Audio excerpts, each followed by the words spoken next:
My buddy's life took a wild turn, and let me unfold the narrative about my friend, whom we will call Alex. Alex was deeply engrossed in using social connection apps, particularly Tinder. I witnessed how it spiraled into a chaotic chapter of his life in a way that was downright alarming. Alex was the type who would engage with numerous individuals on these platforms. He wasn't unkind, just intensely invested in the whole social scene. He made it clear to everyone he encountered that it was all about casual, no-strings-attached fun, or so he told me. However, things twisted for Alex, and much of it was due to the lifestyle he had adopted. But there's more to the story because sometimes you encounter truly malicious people out there. One day, which seemed like any other, Alex was chatting with a few matches on Tinder. You should know that we shared a flat in our postgraduate residence. It was an evening after our classes, and Alex was in an unusually jubilant mood, grinning from ear to ear. He informed me that he had connected with someone on Tinder who had a friend, and they were both keen on meeting up together for some enjoyment. I had never seen him so excited about a rendezvous. That Saturday, around 7 p.m., Alex set off to meet these two individuals at a nearby lounge. Typically, he would text me after his dates, updating me on how it went or whether he would be out late. But when 2 a.m. rolled around, and I hadn't received a single message, I assumed he might have stayed over at one of their places. I was casually enjoying some drinks and playing a game when I stepped outside for a smoke. As I walked out of the residence, I nearly stumbled over Alex, sitting on the front steps. "What's up, man?" I asked, kind of chuckling, but he didn't say anything. I sat down beside him and got a genuine shock. His eye was bruised and he was in tears. I had never seen Alex cry before. "Dude, are you all right? What happened?" I inquired, but Alex remained silent. After that night, Alex packed up and returned to his family's home for the remainder of the semester. He didn't provide many details, just that he needed some time off. I was genuinely concerned. He seemed utterly shattered by whatever transpired that night. Everyone was curious about Alex, eager to know what had happened. It wasn't until he returned the following semester that he finally opened up to me, and truthfully, he looked even more worn out than before. As he unpacked in our flat that evening, I couldn't resist asking. We were best friends after all, and I needed to understand what had unfolded. Alex finally sat down with me to share the story, and honestly, I thought I was prepared to hear it, but I really wasn't.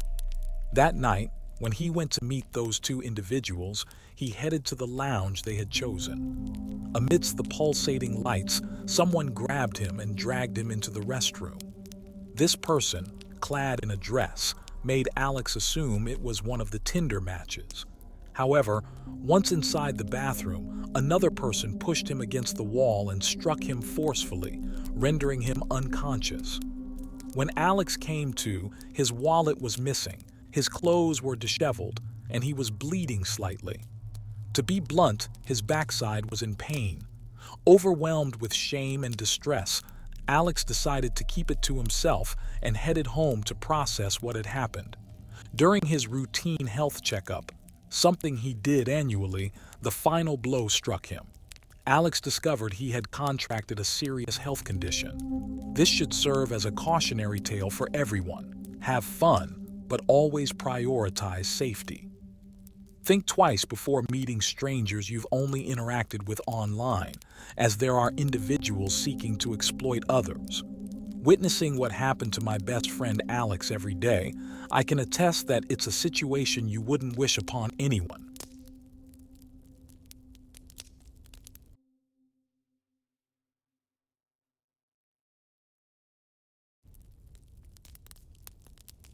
My venture into the world of online dating began a few months ago, as I took the plunge into the vast sea of Tinder. At 27, I considered myself fairly average, not exactly a head-turner, not a fitness enthusiast, just a bit on the nerdy side. My income was decent enough to cover my bills, but the pressure from friends and family to break free from my single status weighed on me. With only one serious relationship under my belt, I occasionally became the target of playful teasing from friends. Adding a layer to the complexity, I was still a virgin, a fact my friends never hesitated to highlight during our hangouts. Then came Monica. We matched, and our conversations unfolded over weeks through phone calls and Snapchat messages. After some time, I mustered the courage to suggest meeting in person. Though initially hesitant, Monica agreed and sent me her address one night. I arrived just before 8:30, hoping that the evening would unfold smoothly. Our initial encounter was predictably awkward, but as we shared a meal and a couple of drinks, the conversation flowed and the tension eased. Encouraged by our budding connection, I suggested meeting again in a few days. Monica proposed we hang out at my place, promising to cook dinner, enjoy some drinks, and indulge in a movie marathon. 4 days later, the anticipated day arrived. Monica insisted on driving herself over, arriving promptly at 6 o'clock. Eager to get started, we began preparing dinner, and with the conversation flowing, we decided to start the drinks. Oddly enough, Monica's chosen liquor hit her much faster than expected.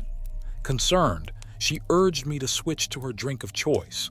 Within a mere 10 minutes, I found myself unexpectedly intoxicated. The next thing I knew, I was blacking out, with only a vague awareness of Monica laughing at something before I passed out for what seemed like an eternity. A good 4 hours. Waking up on the couch with a pounding headache, I felt disoriented. The house resembled a war zone, and the front door was wide open. Panic set in as I discovered my 2 TVs, handgun, cash, and even some expensive clothing were missing, totaling over $6,000. Desperate to understand what happened, I attempted to contact Monica through Tinder, only to discover that I had been blocked. Frustrated and betrayed, I turned to the police for help, but their attempts to locate her proved futile due to the absence of a social media presence or a valid last name. The days that followed Monica's betrayal were filled with a whirlwind of emotions. I couldn't shake the feeling of embarrassment and self-blame, questioning how I had allowed myself to be taken advantage of so easily. The trust I had placed in her had been shattered, leaving me with a lingering sense of vulnerability.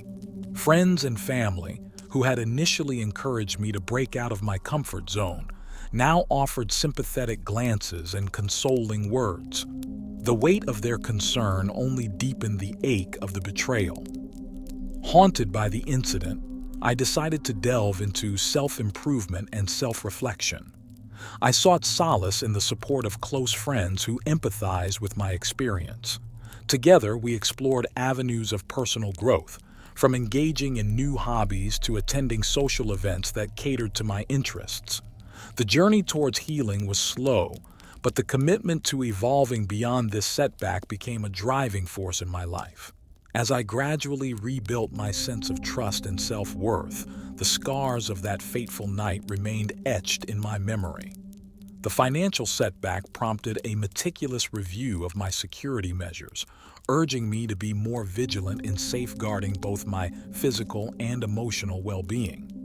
Though the scars would fade, the lessons learned from this experience became an integral part of my journey towards resilience and self-discovery. The vow to steer clear of dating apps persisted, but with time, I found a renewed sense of hope that the right connections would manifest organically in my life.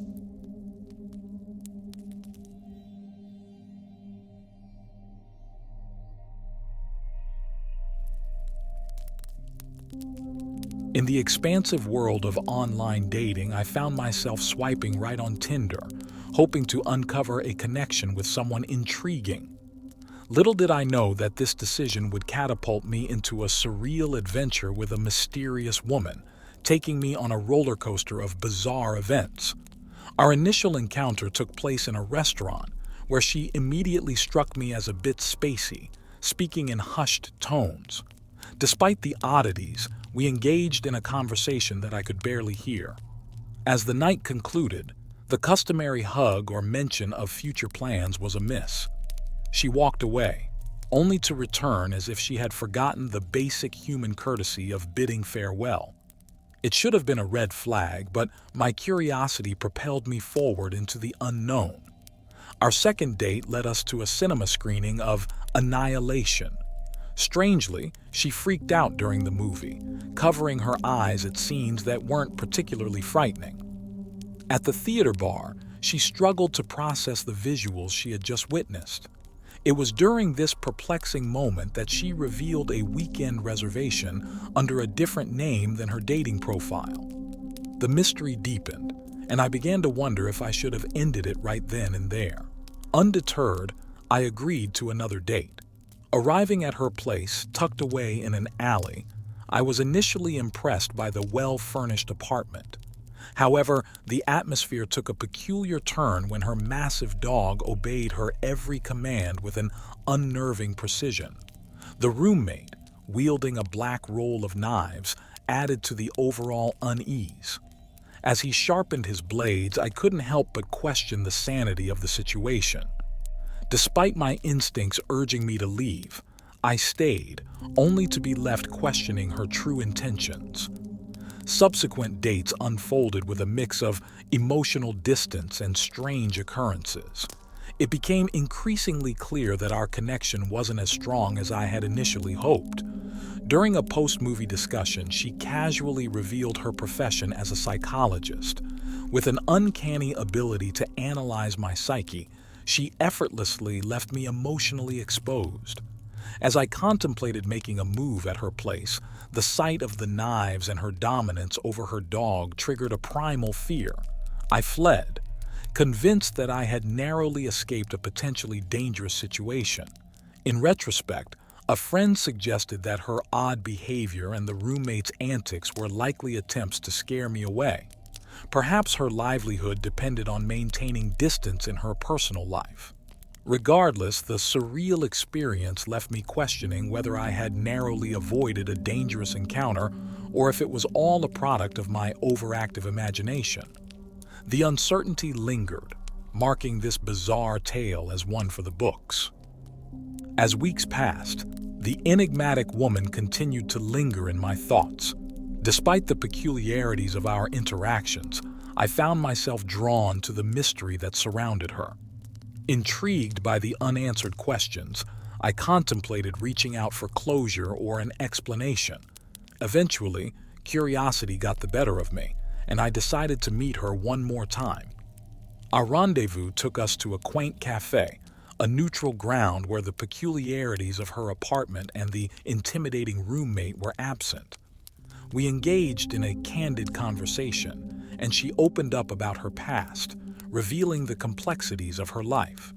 She spoke of a challenging divorce, her recent move to the city, and the roommate, whom she had taken in as he navigated recovery from meth addiction. The pieces of the puzzle began to fall into place, and the oddities started to make sense. Her synesthesia and ADD explained the intense reactions to colorful movie scenes, while her role as a psychiatrist clarified the presence of medication bottles in her apartment. The roommate, once perceived as a potential threat, turned out to be a person on the path to recovery, trying to rebuild his life. As she shared her vulnerabilities, the human side of her emerged, and I began to see beyond the strange occurrences that had initially perplexed me. It was a lesson in not hastily judging others based on peculiarities and appearances alone. Our subsequent interactions took on a more genuine tone, devoid of the earlier suspense. Despite the rocky start, we developed a connection founded on mutual understanding and shared experiences. The initial strangeness became a mere footnote in the larger story of our evolving relationship. In the end, the journey with the mysterious woman taught me that sometimes what appears to be a bizarre and potentially perilous situation might simply be a series of misunderstood events. Life, much like dating, is filled with twists and turns, and it's the willingness to navigate the unknown that often leads to unexpected discoveries and personal growth.